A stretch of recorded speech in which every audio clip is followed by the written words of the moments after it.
நேயர்களுக்கு வணக்கம். GMK novels சேனலுக்கு உங்கள் அனைவரையும் அன்போடு வரவேற்கிறேன்.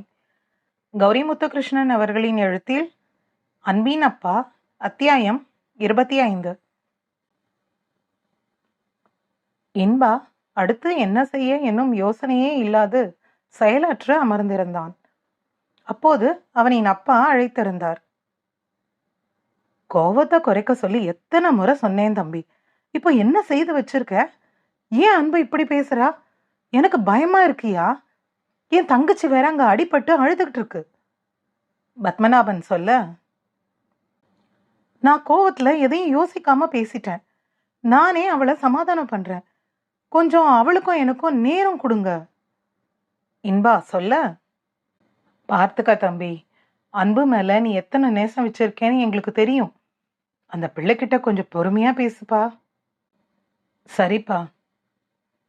அப்பாவிடம் சொல்லிவிட்டு மனோகரனை அழைத்திருந்தான் இன்பா. என்னடா நடக்குதாங்க?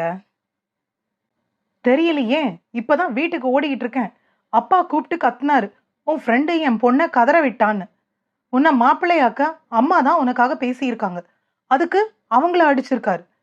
இத்தனை நாள்ல என் அப்பா ஒரு நாளும் அம்மாவை இப்படியெல்லாம் பேசி திட்டினதே இல்லை. அன்பு அப்பா கிட்ட உன்னோட வாழவே முடியாதுன்னு சொல்லி அழுதுருக்கா. ஏன் எதுக்குன்னு ஒரு விவரமும் சொல்ல மாட்டேன்னு சாதிக்கிறா. என்னடா பேசின? அன்பு கதறி அழுததெல்லாம் நான் பார்த்ததே இல்லடா. இப்ப நேர்ல போய் என்ன செய்யணும்னு கூட எனக்கு தெரியல.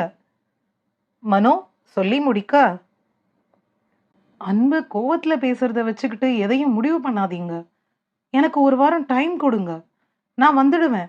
நேர்ல நான் அன்பு கிட்ட பேசிக்கிறேன். அவளை பத்திரமா பார்த்துக்கோ. ப்ளீஸ் மனோ, என்னை நம்புடா. நான் அன்பை காயப்படுத்த நினைச்செல்லாம் பேசல. ரொம்ப ப்ரெஷர். இவளும் பிடிவாதமா நின்றுட்டு என்னை டென்ஷன் பண்ணி விட்டா. நான் பேசின வார்த்தை தப்பு தான், இல்லைன்னெல்லாம் சொல்ல மாட்டேன். ஆனா நான் அன்பு கிட்ட பேசி சரி பண்ணிடுவேன். இன்பா கூற மனோகரன் சரியென கூறி வைத்திருந்தான். அந்த இரவு முழுக்க இன்பாவை பசியும் தூக்கமும் அண்டவே இல்லை. நீண்ட யோசனைக்கு பின் எழுந்தவன் குளித்து வந்து அவனின் வேலையை பார்க்க தொடங்கியிருந்தான்.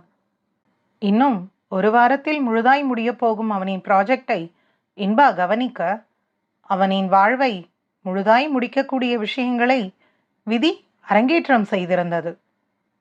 இன்பா பசிக்கு டீயை மட்டுமே வயிற்றில் ஊற்றி வைத்திருந்தான். வேலையை மட்டுமே இந்திரத்தனமாக செய்து கொண்டிருந்தான். அவனின் எண்ணமெல்லாம் அன்பை சமாதானம் செய்வதில் மட்டுமே இருந்தது. மாலை இல்லம் வந்தவனுக்கு அவளின் உடைந்த புகைப்படம் வரவேற்று சிரிக்க மனோவின் அழைப்பு வந்திருந்தது. சொல்லு மனோ, அன்பு எப்படி இருக்கா? என்கிட்ட நேர்லையும் உன்னோட வாழ முடியாதுன்னு சொல்லி அழுதுட்டு இருந்தவ அப்படியே மயங்கி விழுந்துட்டா. ஹாஸ்பிட்டல் கூப்பிட்டு போனோம். அன்பு முழுகாம இருக்காளாம், 2 மாசம்னு சொன்னாங்க. மனோ சொல்லவும் இன்பா செய்தியை கேட்டு மகிழ்ந்திருந்தான். இப்ப எப்படி இருக்கா? வேற எதுவும் பிரச்சனை இல்லையே? வேற எதுவும் பிரச்சனை இல்லை. குழந்தையும் அவளும் நல்லா ஆரோக்கியமா தான் இருக்காங்களாம். சண்டைலாம் இனி சரியாயிடும் பாரு. மனோ நம்பிக்கையாக சொல்ல இன்பா முகத்தில் புன்னகை வந்தது. பார்த்துக்க மனோ, எத்தனை நாள் இருப்ப? வேணிக்கு அத்தை துணையா இருக்காங்க. நான் போகணும் நாளைக்கு, இல்லனா கஷ்டம்தான். மனோ சொல்ல இன்பா சரியென கூறி அழைப்பை முடித்தவன் ஆவலாய் அன்பை அழைத்திருந்தான். முதல் அழைப்பு தவறிப்போக 2ஆம் அழைப்பை கொடுத்து காத்திருந்தான். அன்பு எதிரில் எடுக்கவும், செல்வி எப்படிடா இருக்க? அன்பு பேச மாட்டேன்னு சொல்லிட்டா இன்பா. மனோ பதில் கொடுக்க அன்பின் குரல் பின்னே கேட்டது. அந்த ஆளை இனி என்ன பார்க்கவோ பேசவோ முயற்சி பண்ணா பிள்ளையோட செத்து போயிடுவேன்னு சொல்லு. நான் சும்மா பயங்காட்டெல்லாம் சொல்லல. இதோ என சொன்னவள் கையில் கத்தியை எடுத்திருக்க மனோவின் பதற்ற குரலும் மாதவனின் கதறல் குரலும் தான் கேட்டது. இன்பா இங்கே உடைந்து நொறுங்கியிருந்தான். அலைபேசி கைவிட்டு நழுவ அதை ஓரமாய் வைத்தவன் அப்படியே அமர்ந்திருந்தான். அவனின் உடல் நடுங்கத் தொடங்க தண்ணீரை எடுத்து வாயில் சரித்து கொண்டான். மீண்டும் அலைபேசி ஒலிக்க இன்பா அவசரமாய் அதை எடுக்க எதிரில் மாதவன். எனக்கு உங்களுக்கு நடுவுல என்ன சண்டை, எதுக்கு சண்டைன்னெல்லாம் தெரியல. தெரியவும் வேண்டாம். அது உங்க தனிப்பட்ட விஷயம். அவளா சமாதானம் ஆகிற வரை தயவு செஞ்சு அவளை தொந்தரவு பண்ணாத இன்பா. எனக்கு என் பொண்ணு உயிரோட வேணும். இப்பவே கத்தி பதம் பார்த்து அவ ரத்தத்தை பார்த்துட்டேன். என் பொண்ணு உடைஞ்சு அழறத பார்க்கவே எனக்கு சக்தி இல்லை. அவ எதுவும் செய்துக்கிட்டா நான் தாங்கவே மாட்டேன் இன்பா.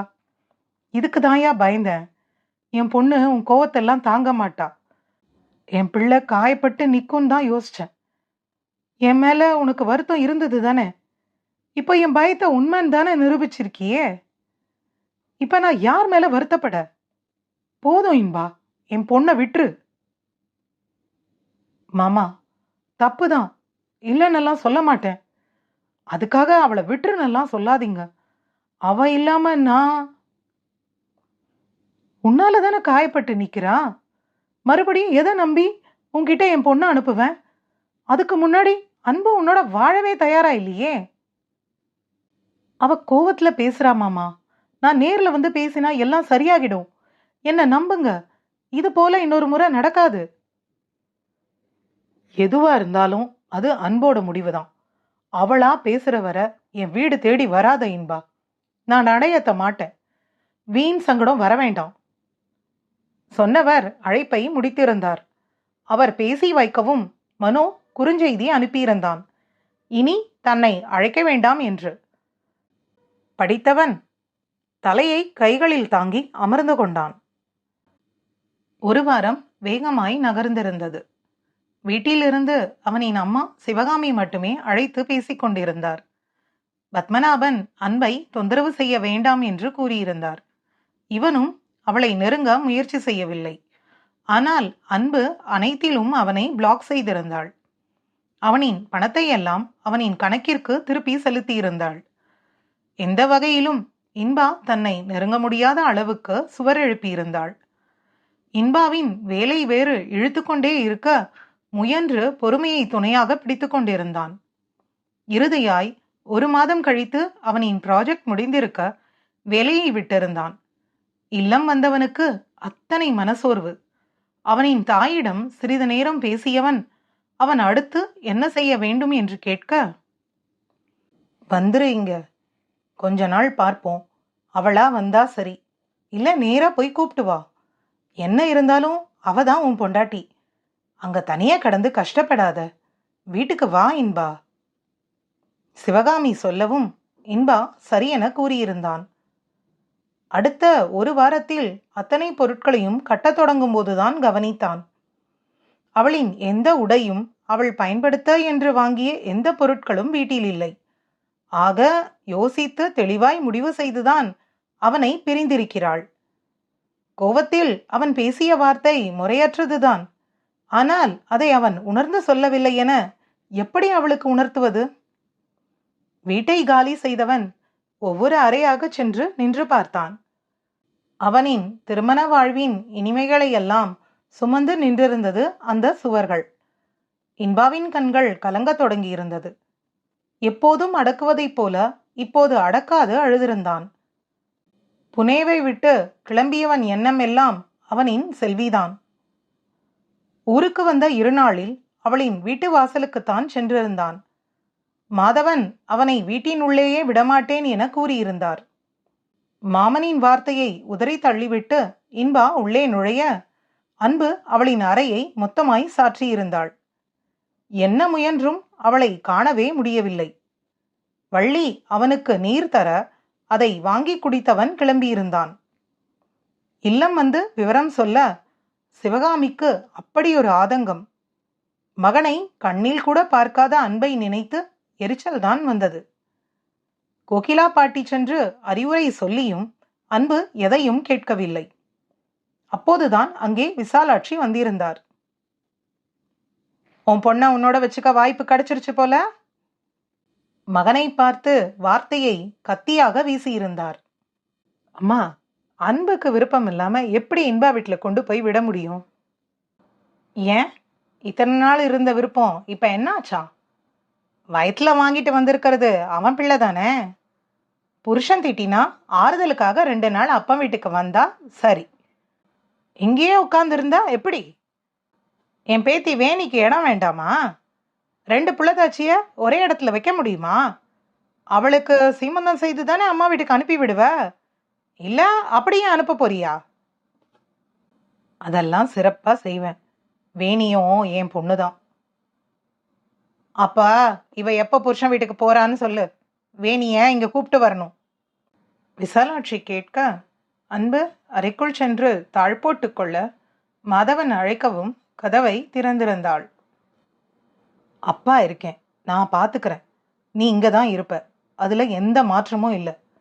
நீயா இன்பா கிட்ட எப்ப போனாலும் சந்தோஷம். இல்லையா? அப்பா இருக்கேன் உனக்கு. அழுது உடம்ப கெடுத்துக்காத அன்பு.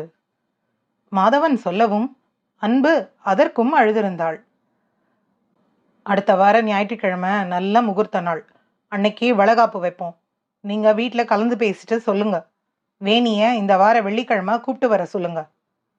மாதவன் சொல்ல, விசாலாட்சி மகனின் முடிவில் அவரை முறைக்க, என் பொண்ணுதாமா என் உசுறு. அவ கலங்கி நிற்கும்போது கைவிட நான் யாரோ இல்லை, அவ அப்பா. அவளுக்கும் கொஞ்சம் நேரம் கொடுங்க. எல்லாத்தையும் யோசிச்சு பார்த்து எது சரி எது தப்புன்னு புரிஞ்சுக்க முயற்சி பண்ணட்டும். இன்பாவை தேடும்போது அவ மனசு புருஷனுக்காக இறங்கி வரும். நான் வெட்டி விட நினைக்கல, விட்டு பிடிக்க நினைக்கிறேன். மாதவன் கூற, அந்த பதிலில் கோகிலாவும் விசாலாட்சியும் கிளம்பியிருந்தனர். அன்பின் அப்பா அத்தியாயம் 26. அந்த வாரம் வேணியின் வளைகாப்பு ஏற்பாடுகள் நடக்க மாதவன் அவரின் வீட்டின் எதிரில் விலைக்கு வந்திருந்த வீட்டை வாங்கியிருந்தார். அதை அன்பின் பெயரில் எழுதியவர் 2 நாளில் வேலைகளை முடித்திருந்தார். அந்த வாரம் வெள்ளி அன்று மாலை வேணி இல்லம் வர அன்பு எதிரில் உள்ள வீட்டுக்கு குடிபுகுந்திருந்தாள். இது இப்போது அவளின் வீடு. அவளை கேள்வி கேட்க யாரும் வரப்போவதும் இல்லை. விசாலாட்சிக்கு மகனின் நடவடிக்கையை பார்த்து எரிச்சல் மட்டுமே பட முடிந்திருந்தது. 1 வாரமும் அன்பு அங்கே தங்கியிருக்க அடுத்த ஞாயிறு அன்று வேணியின் வளைகாப்பு விழா தொடங்கியிருந்தது. இன்பாவின் வீட்டுக்கு வினோத் அழைப்பை கொடுத்திருக்க மாதவனும் முறையாக வீடு சென்று அழைப்பை கொடுத்திருந்தார். சிவகாமி, கோகிலா இருவரும் வர அன்பும் அவர்களோடு இணைந்து நின்று கொண்டாள். சிவகாமி விழாவை மட்டும் கவனத்தில் கொண்டு அமைதியாக இருக்க வளைகாப்பு விழா இனிதே நடைபெற்றது. அன்று மாலை வேணி பிறந்த வீட்டுக்கு கிளம்பி நிற்க தாயையும் பாட்டியையும் அழைத்து போக வந்தவன் மனோ, வேணி இருவருக்கும் வாழ்த்தை கூறியிருந்தான். சூழ்நிலை கருதி அன்பும் அமைதியாய் நிற்க நீண்ட நாளுக்கு பின் அவனின் செல்வியை பார்த்திருந்தான். வேணி கிளம்பவும் நண்பனுக்கு துணையாக கூட நிற்காது இன்பாவும் அமைதியாய் கிளம்பியிருந்தான். சிவகாமி, கோகிலா இருவரும் உண்ணாது கிளம்பியிருக்க வள்ளி மட்டும் தனியே அழுதிருந்தார். அன்பு எதிரில் இருந்த அவளின் வீட்டிலிருந்து அவளின் அப்பாவின் வீட்டிற்குள் வந்திருந்தாள்.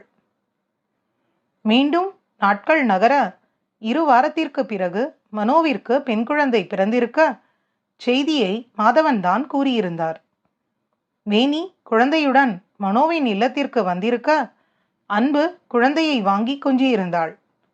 அன்று வீடே மகிழ்ந்திருக்க சிவகாமி, கோகிலா, பத்மநாபன், இன்பா என அனைவரும் பிள்ளையை பார்க்க வந்திருந்தனர். கோகிலா பாட்டி கையில் குட்டியாய் கண்களை மூடி சிரித்த பூங்கொத்தை பார்த்து இன்பா நீண்ட நாளுக்கு பின் இதழ் விரிந்திருந்தான். வள்ளி ஒருவர் மட்டுமே சமையல் அறையில் நிற்க அன்பே சென்று அனைவருக்கும் காப்பி கலந்து எடுத்து வந்திருந்தாள். அன்பு கொடுக்க சிவகாமி, கோகிலா, பத்மநாபன் என அனைவரும் காப்பி எடுக்க தயங்க இன்பாவின் பக்கம் தட்டை கூட நீட்டாது சென்றிருந்தாள். வினோத், மல்லிகா, ராஜகோபால், மனோ, விசாலாட்சி பாட்டி என குடும்பமே சூழ்ந்திருக்க அவளின் செய்கை மாதவனையே கவலை கொள்ள செய்திருந்தது. இன்பா, எழுந்து போய் அன்பு கூட பேசு. இது சரியில்லை. இப்படியே போனா ஒரு முடிவு இல்லாம போயிடும்.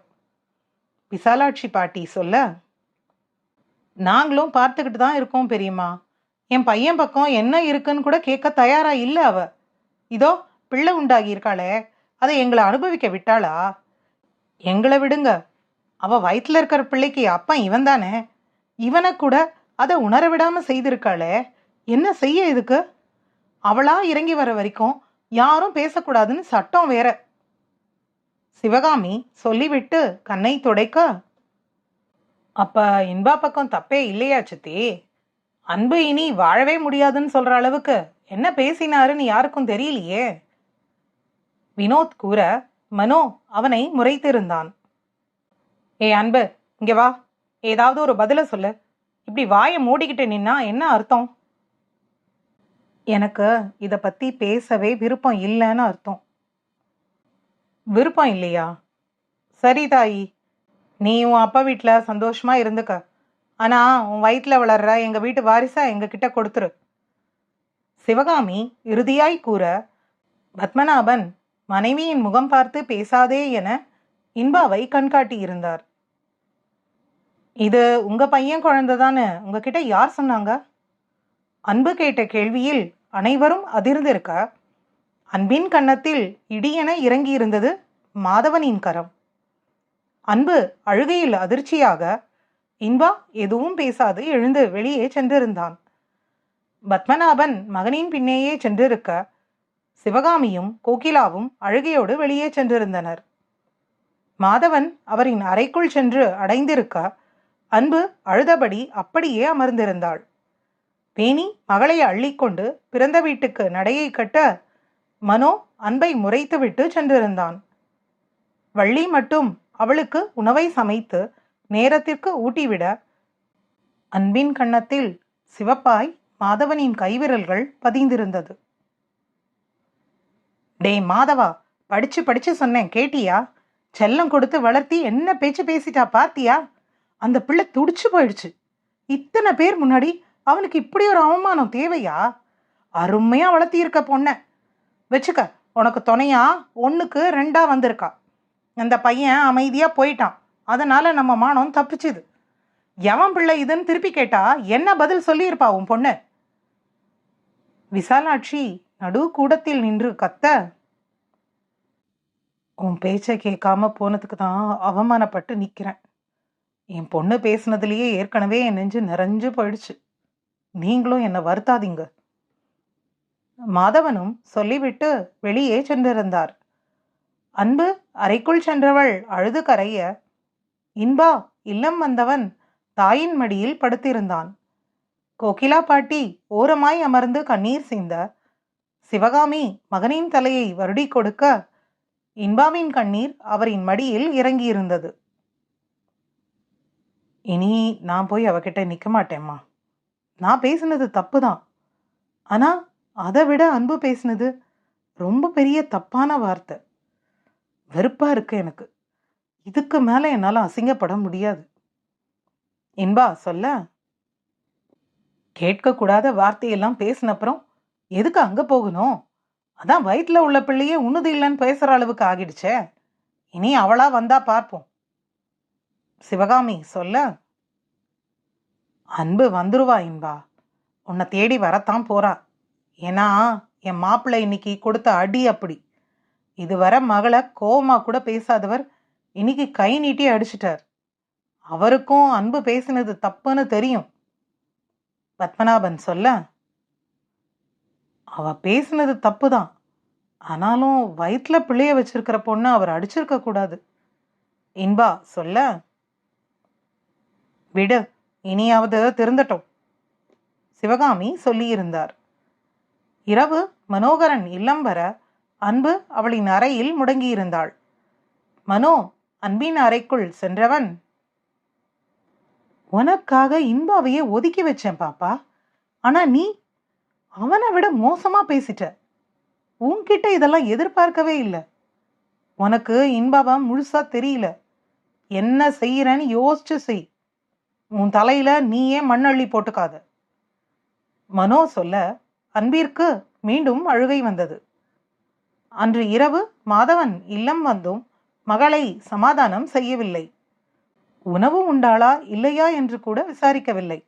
அவரின் வேலைகளை பார்த்தவர் மனோகரனுடன் பேசிக்கொண்டிருந்தார். அன்பு அவரின் முன்வந்து நிற்க அவளின் முகத்தை கூட அவர் பார்க்கவில்லை. சாரிப்பா, அவர் மேல உள்ள கோவத்துல என்ன பேசுறேன்னு நிதானம் இல்லாம வார்த்தையை விட்டேன். அன்பு மன்னிப்பை வேண்ட. இன்பா அப்படி என்ன வேணாலும் பேசி இருக்கட்டும் அன்பு, அதுக்காக இப்படி ஒரு வார்த்தையை சொல்வியா? கொஞ்சம் வருஷத்துல உன் மனசு மாறி இன்பா கூட வாழ நினைக்கும் போது எப்படி முகம் பார்த்து இயல்பா பேசுவ சொல்லு? மாதவன் கேட்க, அவர் ரொம்ப தப்பா பேசிட்டார்ப்பா, இனி அவரோட என்னால வாழ முடியாதுப்பா.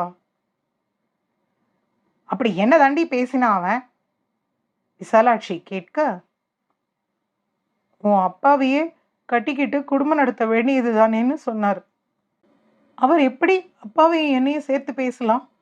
அசிங்கமா பேசினா அவரோட எப்படி வாழ? அன்பு கேட்கவும் விசாலாட்சி சிரித்திருந்தார். அட அறிவு கெட்ட கிறுக்கி, இதுக்கா குதிக்கிற?